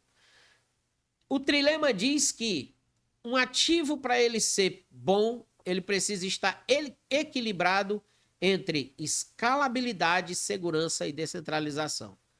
Isso aqui está cada vez mais difícil a gente conseguir equacionar. O Bitcoin, ele é escalável? Pergunto para os senhores. Sim ou não? Sim. Ok. Quem mais acha que o Bitcoin é escalável? Sim ou não? Não sei, professor. Beleza, ótimo. Adorei a resposta. Perfeito. Se não sabe, diz não sei. É isso aí mesmo, exatamente. O que mais? O Bitcoin é seguro? Sim ou não? Relativamente. O Bitcoin é descentralizado? Sim ou não? Sim. Show. Sim. Vamos lá. Vocês estão vendo como essa pirâmide aí, que representa o trilema da escalabilidade, ela é complexa? O Bitcoin, gente, ele não é escalável. Ele não é. Ele é caro, ele é lento e ele é complicado. Um exemplo disso eu mostrei para vocês aqui, ó. A mempool do BTC. Demora em média 10 minutos para sair um bloco. Enquanto na Ethereum, um bloco é uma fração de milissegundos. Se você pega uma XRP, ela é infinitamente mais rápida do que o Ethereum. Se você pega uma HBAR, ela é infinitamente mais rápida que a própria XRP. Então, a escalabilidade tem a ver com quanto mais rápido e mais barato eu consigo transacionar dentro da blockchain. O Bitcoin não é escalável. Não é escalável. O Ethereum, ele é escalável, mas ele tem um limite, porque as taxas dele também são caras. E são caras porque custa muito rodar um bloco dentro da rede Ethereum. Por esta razão, qual foi a solução? Vamos criar as redes paralelas. Polygon, Arbitrum, Base, Optimism, as famosas parachains ou sidechains, que são segundas camadas da rede Ethereum. É como se eu tivesse uma avenida principal chamada Ethereum e do lado dessa avenida principal eu fizesse vias de acesso mais baratas e mais rápidas, sem ter aquele custo, né, do engarrafamento gigantesco que está na avenida principal. Então, o Bitcoin não é escalável. O Ethereum é escalável, mas tem limite. Já a Polygon, ela é escalável, ela é relativamente segura, mas ela não é descentralizada porque ela é uma empresa. A Base, ela é escalável, ela é razoavelmente segura, mas ela também não é descentralizada, porque ela vem da Coinbase, é uma empresa. Então, cada dia que se passa, mais difícil é resolver esse trilema aqui. Então, um ativo, para ele ser considerado um ativo perfeito, ele tem que estar no meio, exatamente no meio dessa pirâmide. E o que mais se aproxima dessa situação é o Bitcoin. Porém, ele cai bastante no ponto de escalabilidade. Ok? Então, temos essa dificuldade aí no processo. Seguindo em frente. Acabei de dar uma pincelada sobre isso, né? As blockchains de camada 1 e camada 2. As de camada 1 são as originais, as primeiras, aquelas que são a base da tecnologia. As de camada 2, que a gente chama de segunda camada, ou second layer, ou layer 2, são as camadas paralelas, que foram criadas para dar velocidade e baratear o custo e resolver problemas que existiam na camada 1. Exemplos. A Lightning Network, ela é uma rede de distribuição da rede original do Bitcoin, mas ela não é uma blockchain. A rede Liquid, que é feita a partir da blockchain do Bitcoin, ela é uma blockchain e ela é uma segunda camada.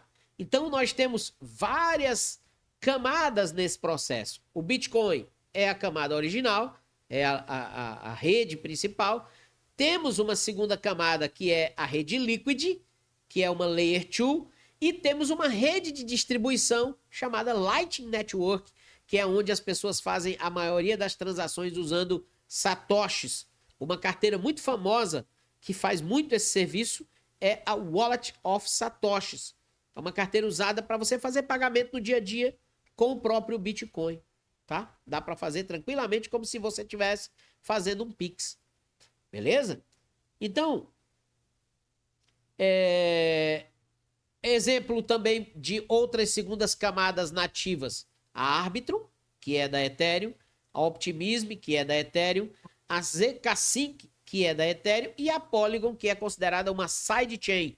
Ela é diferente das outras porque ela não é uma segunda camada comum.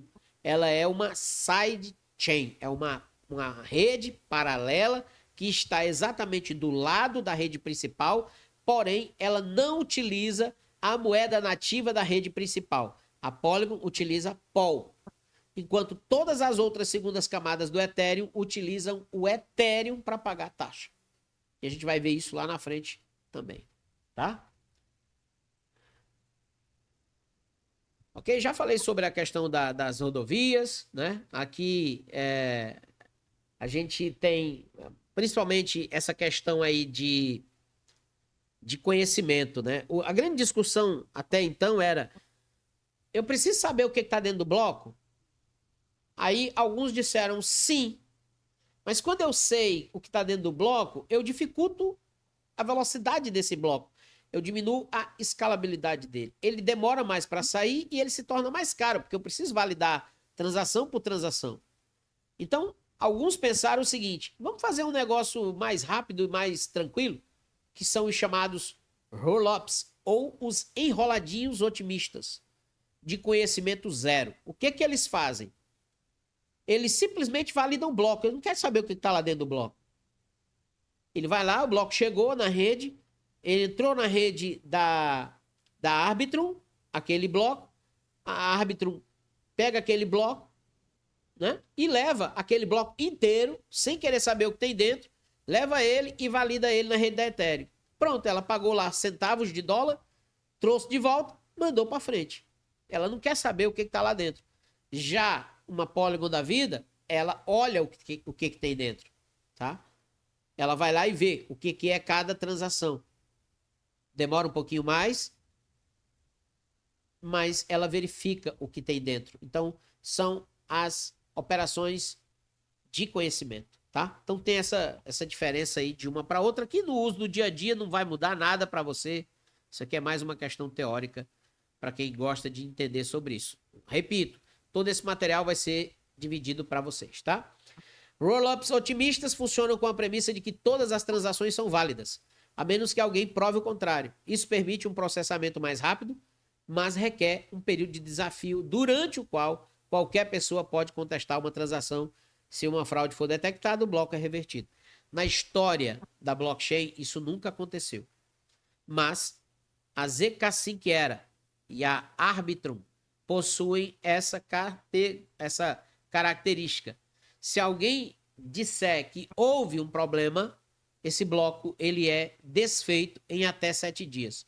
Graças a Deus nunca fizeram isso, porque vai ser uma bagunça inominal. Tá? Vai ser uma bagunça inominal. Mas graças a Deus nunca aconteceu isso. Então, existe na Arbitrum um prazo de 7 dias. Por exemplo, se você usar a ponte nativa da Arbitrum para mandar um ativo, ele só chega 7 dias depois. Por quê? Porque eles vão esperar 7 dias para alguém questionar aquela operação. Então, dica: não use a ponte nativa da Arbitrum, porque senão você vai esperar 7 dias, tá? Beleza? Eu vou passar isso aqui, porque são questões mais técnicas. Também questões técnicas, né? Aumenta a escalabilidade, reduz os custos, a maior privacidade e segurança também, né? Aqui a gente tem qual é a complexidade, né? A implementação de rollups exige conhecimento técnico avançado, nem todo mundo tem isso. A criação de um rollup pode envolver custos significativos, e aí vai, né? Isso aqui tudo vocês vão ler depois. Aplicação dos rollups. Eles podem ser aplicados na rede da Ethereum, Solana e várias outras redes. Atualmente exploram os rollups para aumentar a sua capacidade de processamento. Os NFTs também, né? Isso pode ser usado também para pagamentos.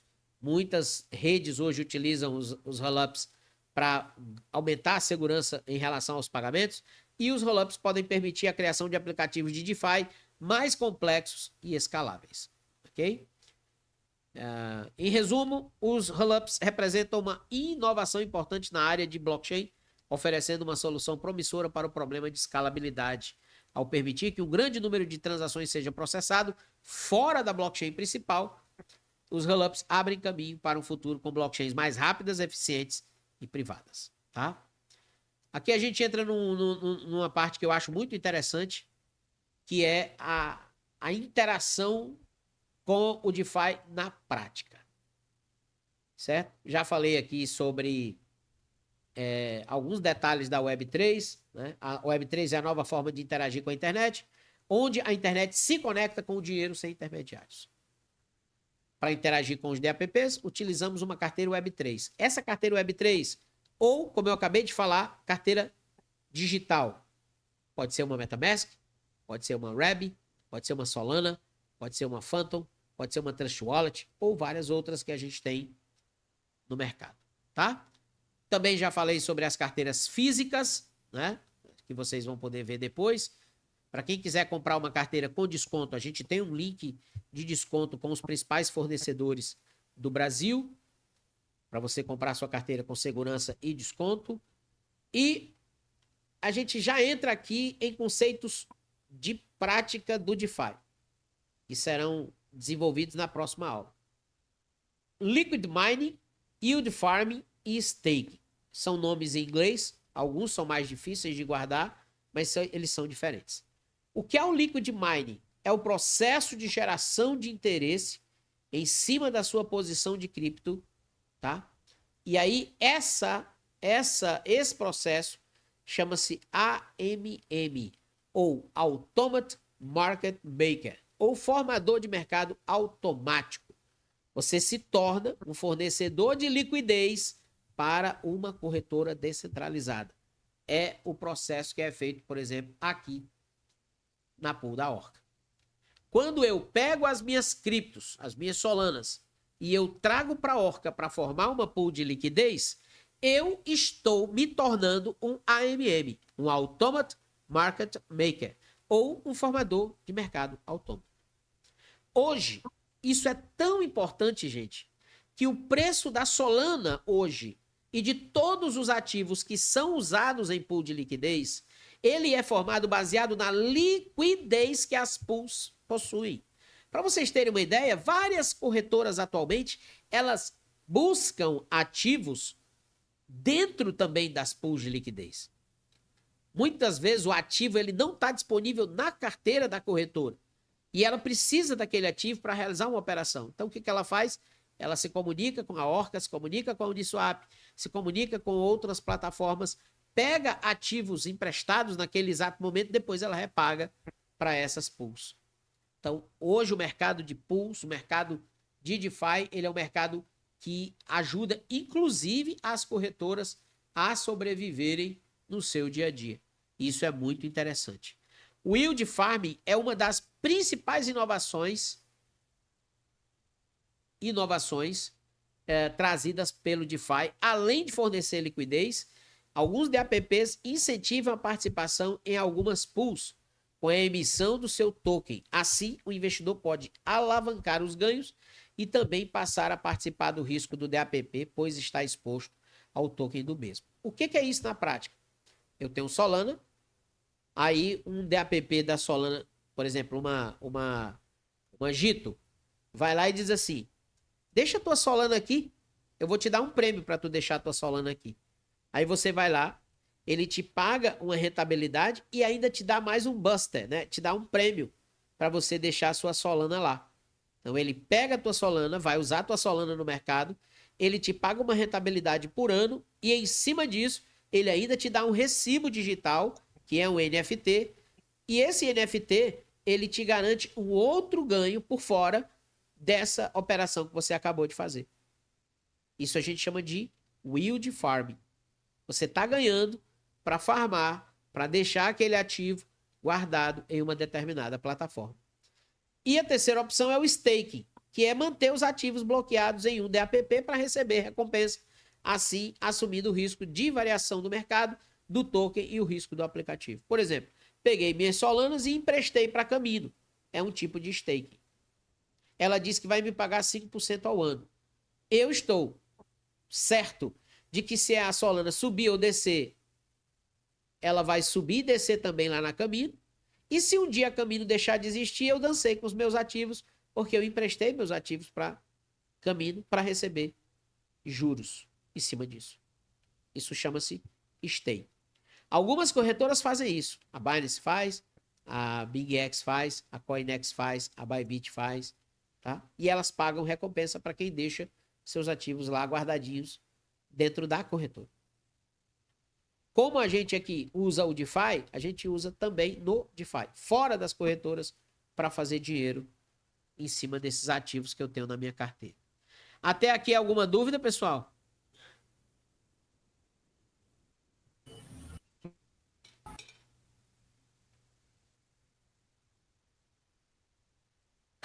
Não, tudo tranquilo até agora. Vamos em frente. Estamos terminando essa parte teórica, tá? O que é Money Legos?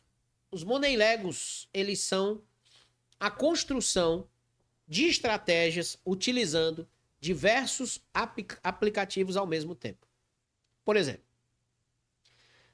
o Lego era um brinquedo muito conhecido, ainda é muito conhecido e muito caro, inclusive, né? Da década de 80, nasceu lá na década de 70, 80, 90.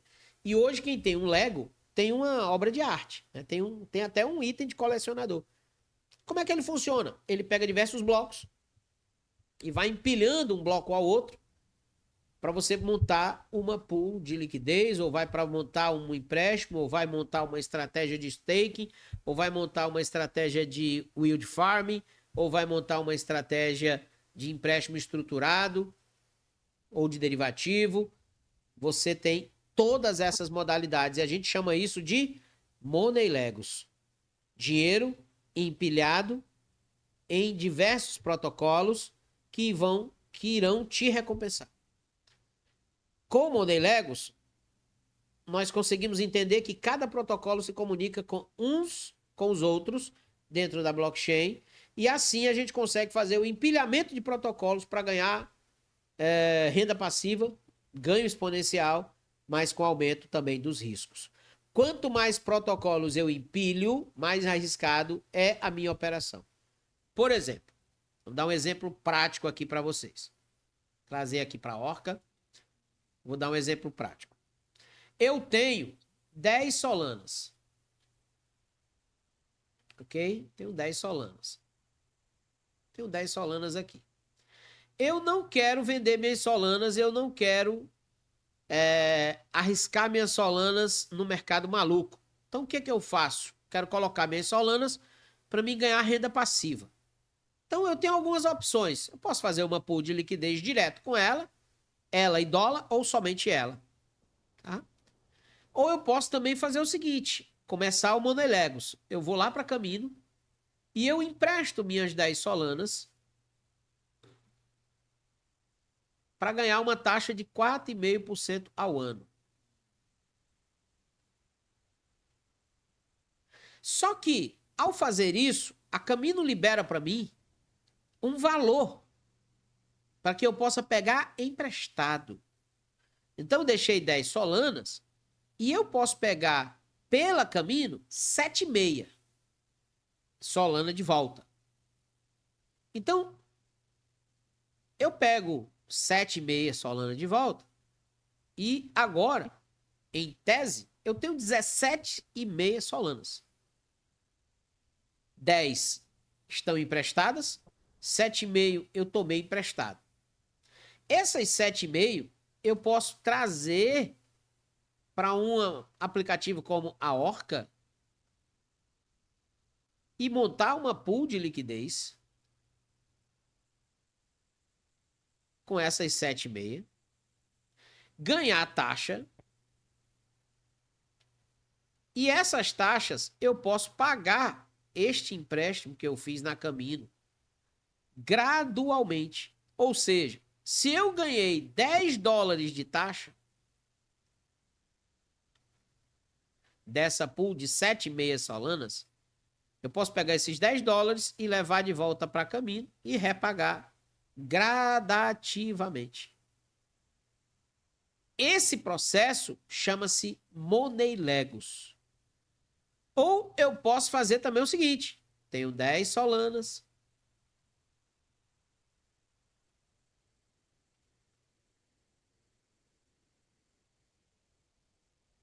emprestei na Camino, peguei de volta 5, ok? Peguei essas 5, trouxe para o mercado, negociei essas 5 Solanas em uma operação de trade, ganhei mais 2. Agora eu tenho 7. Eu posso pegar essas 7 e voltar para Camino e reemprestar mais 7. Então, dentro da Camino, eu tenho 17. Agora, eu posso pegar mais 50% dos 17, levar para a Orca e fazer uma pool. E pegar as taxas da pool e pagar a Camino. Deu um nó ou não deu um nó na cabeça de vocês aí?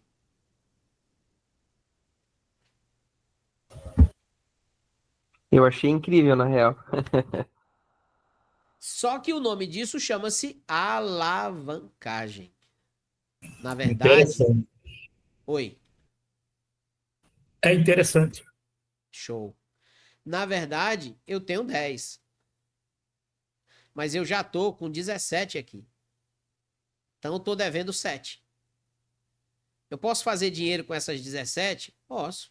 Acabei de mostrar isso. Tá? E aqui, essas taxas, elas podem voltar para cá e gradativamente eu vou pagando esse empréstimo. Esse empréstimo, ele tem risco? Tem. O risco de liquidação. Que eu vou explicar na aula de empréstimo. Mas ele tem uma vantagem, ele não tem vencimento. Ninguém vai te ligar. Ninguém vai te cobrar. Lembra que eu disse no começo? Não tem mimimi. Tá devendo? Tá, beleza, show de bola, todo mundo deve. Se chegar o dia de liquidar e você não cuidar do empréstimo, dançou, tchau. Beijinho no ombro e tchau, tchau. Professor, mas se eu for administrando esse empréstimo, mantendo ele saudável, eu consigo passar 10 anos com esse empréstimo aberto? Sim. Ninguém vai te cobrar.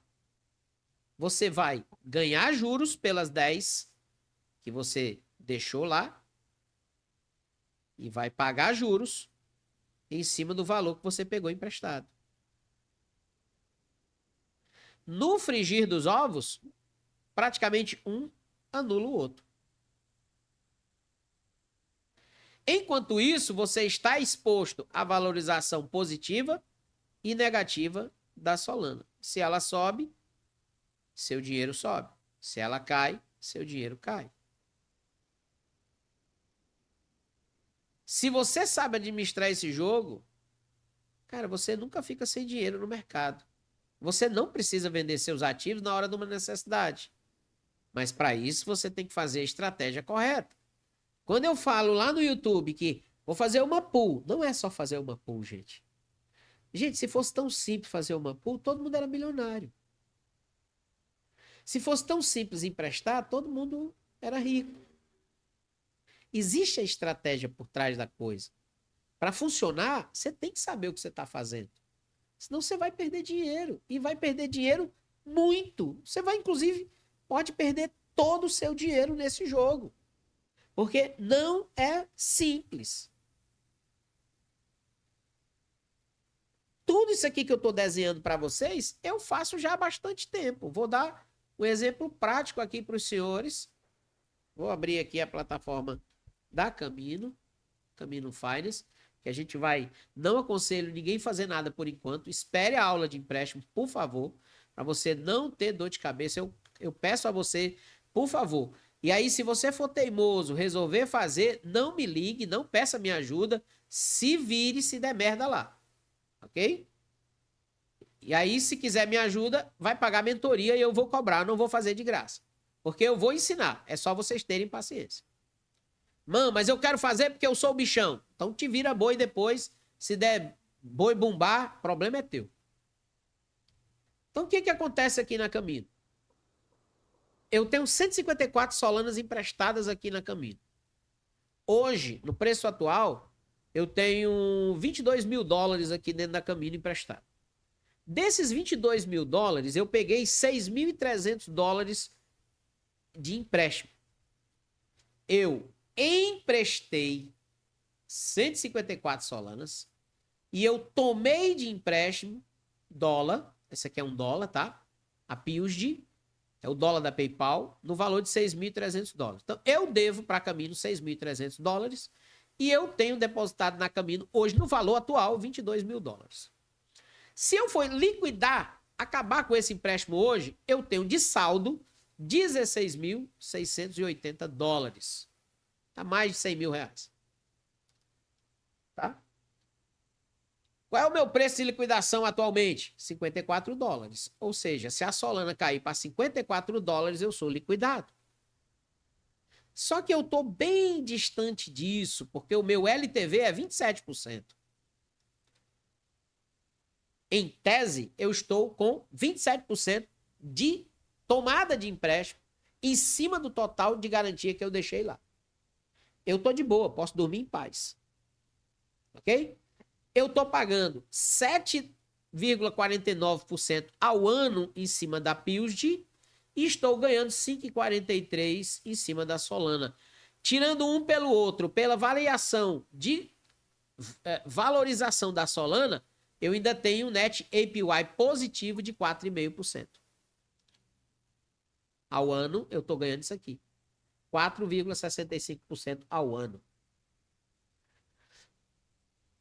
E eu já ganhei de juros, por esse período aí todo que eu tenho colocado de Solana, $462.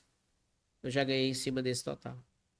Aqui dentro, gente, eu já fiz várias estratégias. Como, por exemplo, não comecei com 154, comecei com bem menos, né? Comecei, eu acho que com as 20, mais ou menos. Eu peguei, deixei aqui 20, peguei a metade em dólar, voltei para o mercado, esperei a Solana cair, comprei a Solana barata e trouxe mais aqui para dentro. Nessa queda que houve agora, eu comprei Solana baratinha e trouxe mais aqui para dentro. Então, eu vou aumentando a minha garantia do lado esquerdo e deixando o resto do lado direito em dólar. E na aula de empréstimo eu vou explicar por que eu não pego Solana do lado direito, eu pego dólar, tá? A gente lembra que eu falei que a gente precisa trabalhar com a volatilidade, o risco da volatilidade. Então, se eu tenho Solana do lado esquerdo, Solana do lado direito, eu posso sofrer dos dois lados. Desse lado direito, tendo dólar, eu não tenho risco. Eu não tenho volatilidade para quanto eu estou devendo. Eu estou devendo $6.300. Acabou. Pode o mundo se acabar para baixo ou para cima. Eu estou devendo 6.300. E, gente, isso aqui tem um ano já, tá?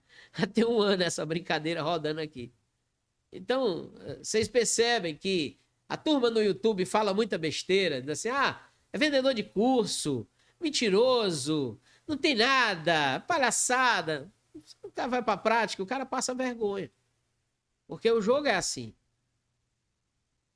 Tá? O professor começou com muito? Não, comecei com pouco, gente. Começou com pouco.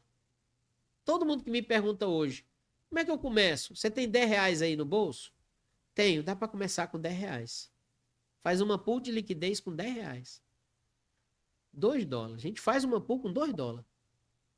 Ou até com menos. Porque no DeFi não existe quem é pobre e quem é rico. Existe a operação. Contrato inteligente não tem emoção. Ele é um contrato matemático. Ele não tá olhando a tua cor da pele. Ele não quer saber se tu é hétero, homo, plus, please, se tu é mais, menos, cis ou não. Tu é tu. Simples assim. Simples assim. É muito aberto para todo mundo. Não tem nenhum impedimento. O impedimento é você mesmo, né? Então, uma parte dessa grana eu levei para a Orca. Por exemplo, essa pool que eu tenho aqui na Orca, nesse exato momento, é dinheiro de lá. É dinheiro de lá. Aqui, ó. Esses $950 que estão aqui é uma parte daqueles 6 mil. Então, eu estou fazendo $90 já aqui, ó, que vão virar pagamento daquela dívida de 6.300. Ou vão para minha caixinha de viagem, que eu já falei isso várias vezes, eu vou juntando de 100, 200, $300, $400. Em 3 meses eu vou de novo para a Europa, vou para os Estados Unidos, vou esquiar na neve lá em julho. É assim que eu faço. Resumindo, a maioria das minhas viagens, ela sai de graça. De graça entre aspas, né? A gente vai trabalhando os conceitos e vai aprendendo. Então, Quando você entende esse jogo, você vira a página. Você não é mais vítima dessa palhaçada. Você agora é o cara que dá as cartas. E a turma fica, meu Deus, o mercado está se acabando. Eu estou comprando. O meu dinheiro não acaba porque eu estou fazendo taxa todo dia. E detalhe, tá? Essas taxas aqui, metade delas são em Solana. E a outra metade é no dólar que eu estou usando. E eu tenho como fazer uma pool usando só a Solana ou usando só o dólar. Aqui nós vamos aprender, inclusive, a shortar e alongar os ativos usando pool. Então, gente, isso aqui é um aperitivo para vocês descobrirem e entenderem que a chegada de vocês aqui no Mestre do DeFi 2.0 é a abertura de uma porteira de conhecimento, né? De uma oportunidade de conhecimento para vocês gigantesca, tá? Nós vamos encerrar por hoje aqui. Eu já trouxe muito conteúdo para vocês e a gente vai continuar nas próximas aulas, tá? Amanhã nós não teremos aula, mas normalmente as aulas são sábado e domingo, então já vão se preparando aí. Semana que vem a gente vai ter aula só no sábado também, porque vai ter o evento aqui em Fortaleza, 3 e 4, e eu vou estar palestrando lá. E a gente vai ter aula no sábado normal, tá? Provavelmente sábado eu começo um pouquinho mais cedo, 8h30 da manhã, tá bom? Então, se houver alguma mudança, a gente vai comunicar tudo no grupo do WhatsApp. Tá certo? Todos os sites que a gente usou aqui, nós vamos liberar lá no grupo do Telegram. Todos vocês vão ser colocados no grupo do Telegram e os colegas que vão chegar.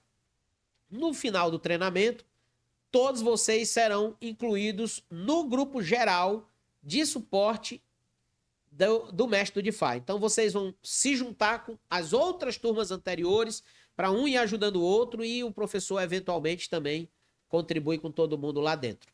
O acesso às aulas gravadas, ele dura 1 ano, então você fica tranquilo. Durante 1 ano, você pode assistir quantas vezes você quiser lá no Telegram, tá? Lembrando que o DeFi, ele é vivo. Tem coisas que eu vou ensinar nessa turma que eu não ensinei na turma passada, que eu não ensinei na turma primeira, e a próxima turma vai ter coisas que essa não vai ver, porque o DeFi é vivo, ele vai nascendo novos sites, novas plataformas, nova maneira de interagir, tá? A parte teórica, ela é a base para tudo, mas na prática que a gente vai começar a mexer daqui para frente, já muda bastante coisa, tá bom? Então vão se preparando. Quem puder comprar uma carteira física, compre. Quem não puder, tudo bem. Vai aprender aí usando as carteiras digitais. E nós iremos avançar de forma muito profunda nas próximas aulas, tá? Muita gente me pediu para não encerrar as inscrições, porque como é final de mês, a turma não recebeu o dinheiro ainda. Então a gente ainda vai continuar com as inscrições abertas. Se você conhecer alguém que queira participar desse processo, convide, traga-o para o treinamento, vai ser muito bom para ele e também vai ajudar bastante o crescimento dessas pessoas, tá certo? Alguma dúvida? Agora nós vamos para as perguntas e dúvidas para a gente encerrar a nossa aula. Alguma dúvida, alguma observação, algum comentário? Agora é o seu momento, por gentileza. Só te parabenizar mesmo. O conteúdo foi passado com bastante didática. Deu para absorver bastante. Eu sei que é bastante conteúdo para conseguir assimilar, mas aí com o material também disponibilizado na segunda-feira a gente consegue assimilar melhor. Só parabenizar mesmo. Obrigado, Daniel. O que mais, pessoal?